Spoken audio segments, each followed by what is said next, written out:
When progressing on from mountain peak and aeroplane sequences, you may like to gradually work into scale positions. And this is where the hammock support has moved further away from the core to now only be supported in the hands. What's important when we're using the hammock in our hands is to be aware that it's so tempting to grip and to lean with our hands as a support. But again, here the hammock is acting as a feedback tool for us to become more and more alert to our own strength and connection.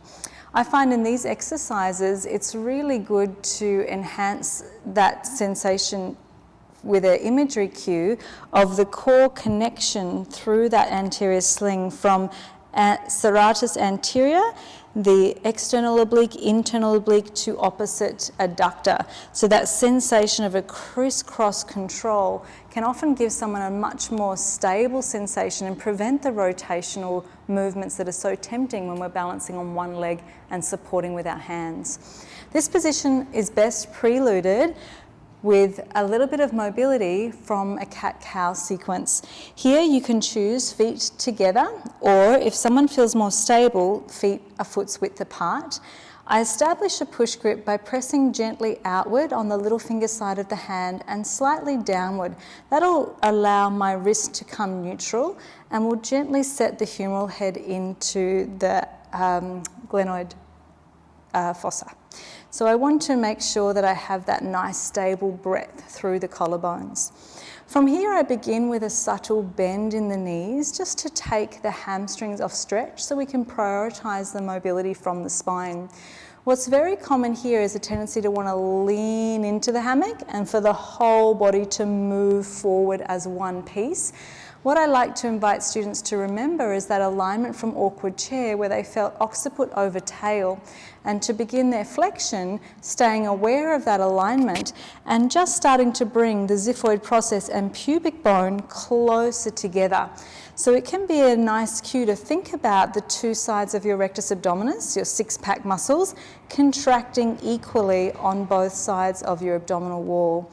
So as we begin with that small nod of nose to chin, we start to broaden through that area of the back of the neck, encouraging flexion from the cervical spine. There's a sense of drawing in and up as we round through the spine and gradually start to flex.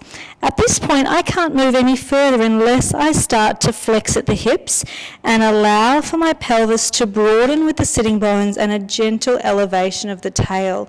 The aim is to arrive with the biceps either side of the ears and a sense of all natural curves present in the spine. So I'm making sure I didn't end halfway in a slightly rounded lumbar, or I haven't gone so far that I'm hanging from the ligaments of the shoulder or from the flexible area of my spine. Again, the hands are light. I'm imagining I'm trying to balance teacups on the back of my hands rather than thinking of pushing down. So be aware of that tendency. It will set up much better control through the elbow and shoulder girdle and then have an effect on the spine. So in this position, we can start to mobilise gently through that cat-cow series. Just a wonderful way to invite mobility and awareness through the spine. Options to involve the neck and head and move deeper. This helps someone learn how to press out and down, keeping their collarbones broad, and then looking for that gentle connection on the front of the body. A sense of reaching tail away from crown. There's breadth through the collarbones as we extend through the upper back as our priority, and then return back to neutral.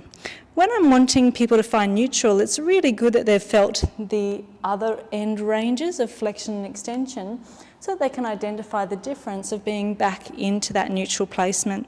Here I often find feet together is a little bit more stable, and just like our setup for our aeroplane, I begin by a light lift of one heel, watching that there's no weight shift with the other leg, but I'm really trying to imagine nothing else is changing with the rest of the body.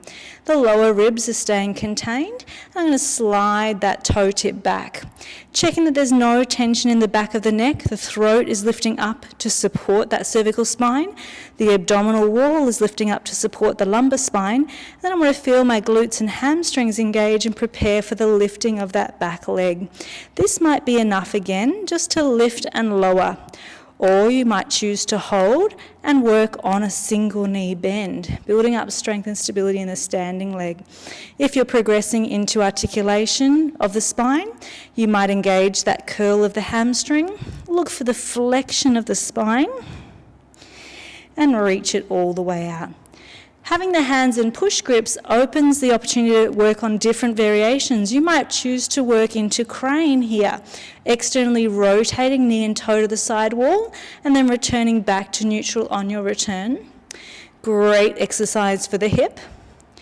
You might also choose to come into some rotational movements where you step the back foot behind and invite the spine to rotate by bending the back elbow, maintaining the undersurface of the wrist and elbow parallel to the floor and reaching yourself around.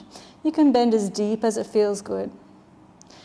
On the return, re-establishing that balance into the back leg and finding both feet firm. I find after a sequence that's been really focused on holding the core, it can be wonderful to let the hands travel from push grip all the way up without changing their orientation and then locking off into a reverse grip high and feeling the weight shift into the forefoot to now bring yourself into alignment, remembering all the work you did in your mountain peak series to squeeze in a leg line. This will then help you to lift up out of the pelvis to lengthen the front surface of the body as if you were stretching your breastbone down toward pubis and up toward the notch of the neck. You have that option to slowly extend the arms and return back to neutral before setting up for your second side. So this posture builds a lot of awareness around the shoulder girdle. Again, it builds up a lot of control in the single leg stability, and you can vary it up with those different articulation exercises of the spine or those isolated movements of the pelvis and hip joint. I'm sure your clients will love this as they start to challenge their progressions.